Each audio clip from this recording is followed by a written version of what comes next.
Decay channel சார்பாக உலகத்தமிழனின் குரல் திருவாரூர் கோகிதா பேசுகிறேன். இன்றைக்கி குக்கிங் காம்படிஷனில் த பெஸ்ட் குக் அவார்டில் 8வது எபிசோட். இதில் யார் கலந்துக்கிறாங்க அப்படின்னா, மும்பையில் இருக்கிற தமிழகத்தை சேர்ந்த மதிப்பிற்கும் மரியாதைக்கும் உரிய திருமதி அலமேல் அவர்கள் தான் சமைக்கிறாங்க. இவங்க ஒரு நல்ல குடும்ப தலைவி. எல்லா விதமான டிஷ்ஷஸையும், அது நார்த் இந்தியனாக இருந்தாலும் சரிதான், சவுத் இந்தியனாக இருந்தாலும் சரிதான், கை மணத்தோட அப்படியே அருமையாக சமைக்கக்கூடியவங்க. ரொம்ப அதிகமாக பேச மாட்டாங்க, மெதுவாக பேசுவாங்க. ஆனால் அவங்களுடைய கைப்பக்குவம் அப்படின்னு சொல்லுவோம்ல, அந்த சமையலில் அந்த சாப்பிட்ட பிறகு அந்த நாக்கில் ஒரு சுவை இருக்கும்ல, அது அவங்களால மட்டும்தான் சமைக்க முடியும். ரொம்ப அருமையாக சமைக்கக்கூடியவங்க. இன்னைக்கு இந்த எபிசோடில் நமக்கு என்ன சமைக்க போகிறாங்க அப்படின்னா, வேகன் பத்தாவும் புல்காவும். என்னது இதுன்னு நினைக்கிறீங்களா? ஒன்றும் இல்லைங்க, நம்ம ஊரில் சின்ன கத்திரிக்காய் இருக்க மாதிரி பெரிய கத்திரிக்காய் இருக்கும் இல்லையா, அதை சுட்டு தண்ணியெல்லாம் போடாமல் அதில் அந்த சப்ஜி செய்கிறாங்க பாருங்கள். அப்படி ஒரு டேஸ்ட்டு. அப்படியே 3 சப்பாத்திக்கு 30 சப்பாத்தி சாப்பிட்லாம் போல் அப்படியே அருமையாக இருந்துச்சு. நம்ம சப்பாத்தி போட்டால் கல் மாதிரி இருக்குல்ல, சும்மா சாதாரணமாக தண்ணியை ஊற்றி உப்பு விட்டு பிசைஞ்சு அப்படியே போட்டு அடுப்பில் போட்டு எடுக்கிறாங்க. அப்படியே புசு புசு புசுன்னு உப்புதுங்க. ஓ, இது ஏதாவது புதுசாக சப்பாத்தி மாவுனா இல்லவே இல்லை, நம்ம யூஸ் பண்ணுற அதே சப்பாத்தி மாவு தான் பண்ணுறாங்க. இதெல்லாம் எப்படி செய்கிறாங்க அப்படின்னு பார்க்கறதுக்கு உங்களுக்கு ஆவலாக இருக்கு இல்லையா? வாங்க காணொலிக்குள்ளே போகலாம். வணக்கம், என் பேர் அலமேல். நான் மும்பையில் இருக்கேன். Cooking is my passion. ரொம்ப பிடிக்கும் எனக்கு குக்கிங் பண்ணுறது. யூடிகே சேனல் குக்கிங் சேனல் மூலியமாக நான் பார்ட்டிசிபேட் பண்ணியிருக்கேன் காம்படிஷனில். இன்றைக்கி நான் பண்ணுற டிஷ்ஷோட பேர் பேகன் கா பர்தா அண்ட் சப்பாத்தி ஃபுல்கா. வாங்க வீடியோக்குள்ள போகலாம்.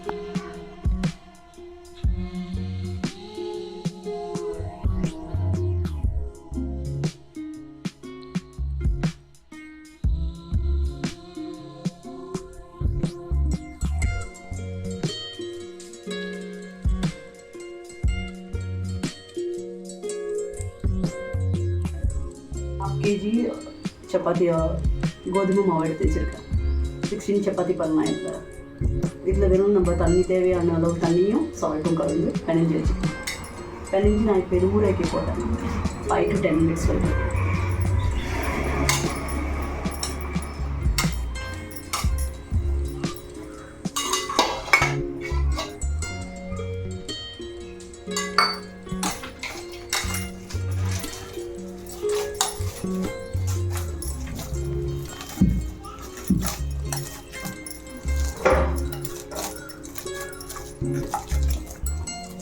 ஓகே, ஆயிடுச்சு. இப்போ இது நம்ம சொல்லுங்கள் திருப்பி.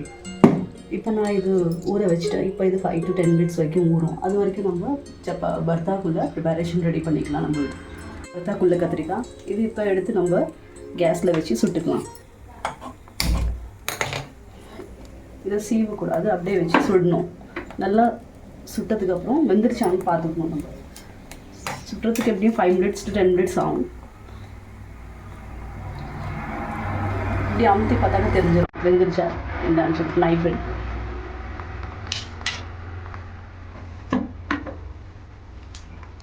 ஓகே, இப்போ இது வெந்துருச்சு. இப்போ கேஸ் ஆஃப் பண்ணிடும். இப்போ இதோட ஸ்கின் எல்லாம் இப்போ இது சூடாக இருக்குது. இப்போ வேணாம்.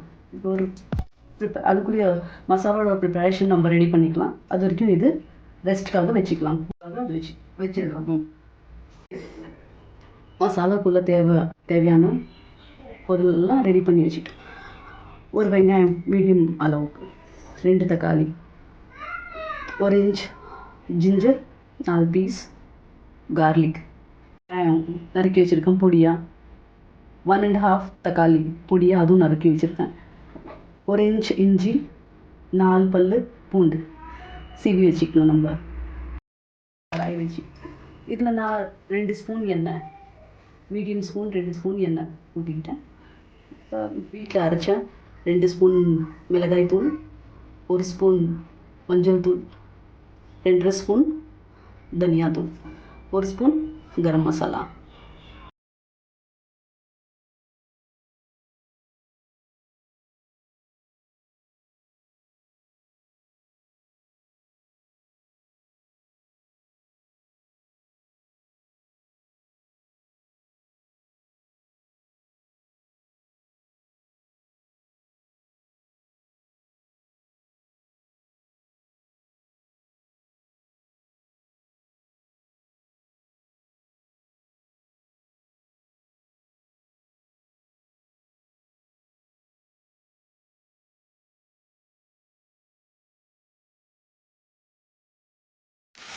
கோல்டன் ப்ரௌன் வரைக்கும் நல்லா வதக்கி எடுத்து ஃப்ரை பண்ணி மிளகாய் பொடி 1.5 ஸ்பூன், 2 ஸ்பூன் தனியா பொடி, 1 ஸ்பூன் மஞ்சள் பொடி, 1 ஸ்பூன் கரம் மசாலா. இப்போ இது கூல் ஆகிடுச்சு, ஆறிடுச்சு. கத்திரிக்காய் இப்போ நம்ம மேலே இருக்கிற ஸ்கின் எல்லாம் ரிமூவ் பண்ணிடலாம். இங்கே பாருங்கள் ஃபுல்லாக வந்துருச்சேன்.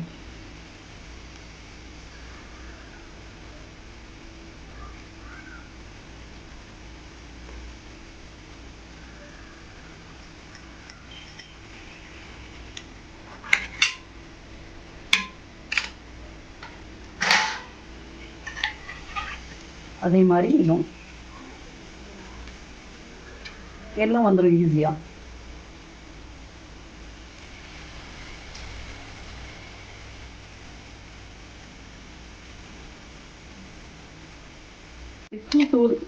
ஸ்கின் எல்லாம் ரிமூவ் பண்ணி இதெல்லாம் சின்ன சின்னதாக கட் பண்ணி வச்சு இங்கே பாருங்கள் இந்த மாதிரி.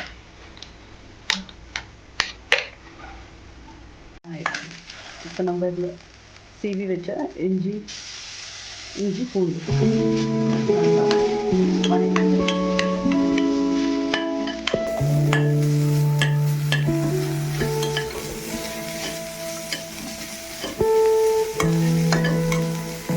நல்லா வதங்கிட்டு 1 மினிட் வதங்கிட்டு நம்ம அரைச்சி வச்ச கட் பண்ணி வச்ச தக்காளி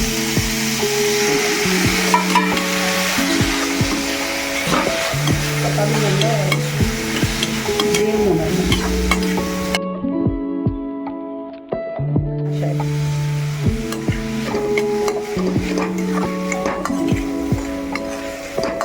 இப்போ நம்ம ஒரு 4 நிமிஷம்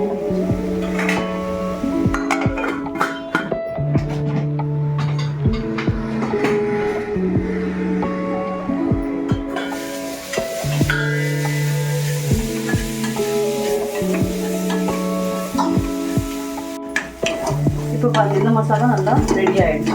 இப்போ நம்ம இங்கே உரிச்சு வச்ச கத்திரிக்காய் இதில் ஆட் பண்ணிடலாம்.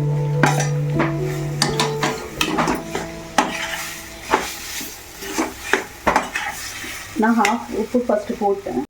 இப்போ தேவையான அளவுக்கு உப்பு சரி இது நல்லா கிளறி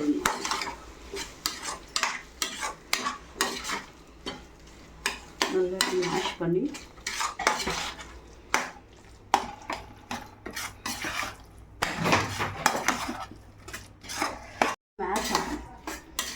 கத்திரிக்காய் நல்லா மேஷ் ஆகணும். நல்லா மேஷ் ஆகி பீசஸ் எல்லாம் சுத்தமாக மேஷ் ஆகணும். அப்போதான் அது ஸ்மாகி ஃப்ளேவர் நல்லா டேஸ்ட்டில் நல்லாயிருக்கும். பாருங்க இந்த பீசஸ் எல்லாம் இருக்குல்ல அதெல்லாம் தெரியக்கூடாது, நல்லா மேஷ் ஆகும்.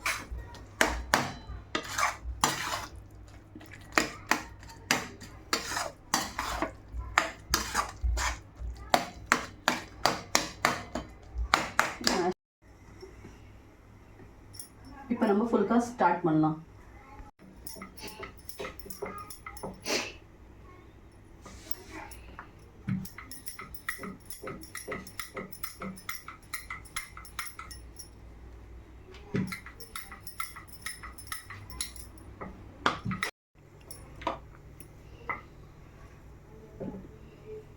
சவுண்டு வரும், நீங்கள் சொல்லுங்கள், நான் எடிட் பண்ணிக்கிறேன்.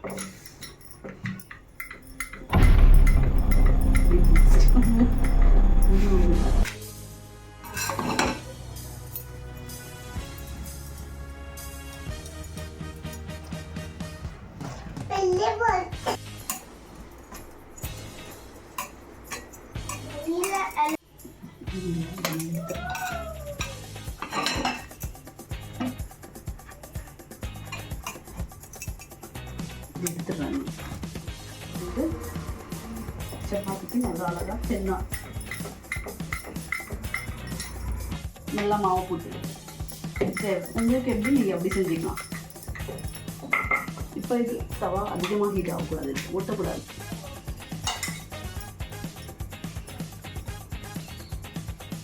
ஜஸ்ட் கொஞ்சம் இதாகிடுச்சுன்னா திருப்பி போட்டுடணும்.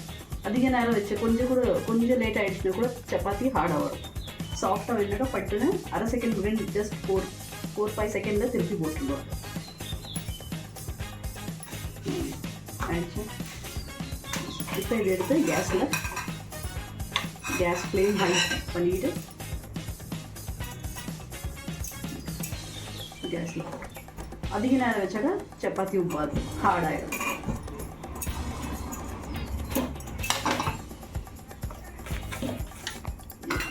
நீ திருப்பி ரிப்பீட் பண்ணிக்கிட்டேன். மீடியம் ஃப்ளேமில் பட்டுன்னு போட்டுக்கணும். அதிகமாக ஹீட் ஆகிடுச்சுனாக்கா சப்பாத்தி ஹார்டாகிடும்.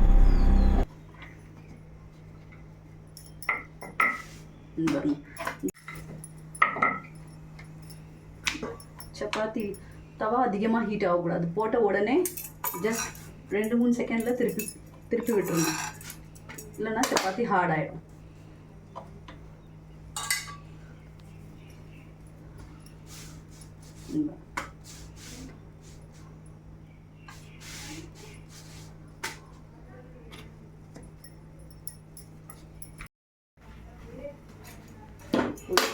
இதில் அரை ஸ்பூன் நெய், எனக்கு அரை ஸ்பூன் நெய் போதும். உங்களுக்கு தேவையான அளவுக்கு நெய் இட்டுங்க. அதில் அப்படியா இருக்கும். பரோட்டா கூட சப்ஜி கூட சாப்பிட்லாம், குருமா கூட சாப்பிட்லாம். நீங்கள் ஹெல்தி என்ன அவசியமே கிடையாது. அப்படியே ஃபுல்கா ரொட்டியோட நம்ம சப்பாத்தியோட ஃபுல்கா நல்லா ஹெல்த்தியாக இருக்கும். இது மாதிரி சாஃப்டாக எல்லாம் மசிஞ்சிருச்சு பாருங்க. மேஷ் ஆகிடுச்சா? ஆயிடுச்சு.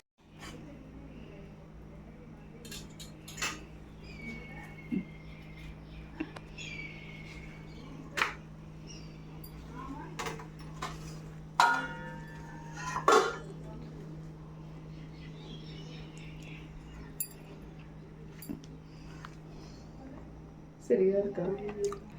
சூப்பராக இருக்கு. சாப்பிட்டு பாருங்க, என்ஜாய் பண்ணுங்க. எனக்கு எப்படி இருக்குன்ட்டு கமெண்ட்டும் பண்ணுங்க.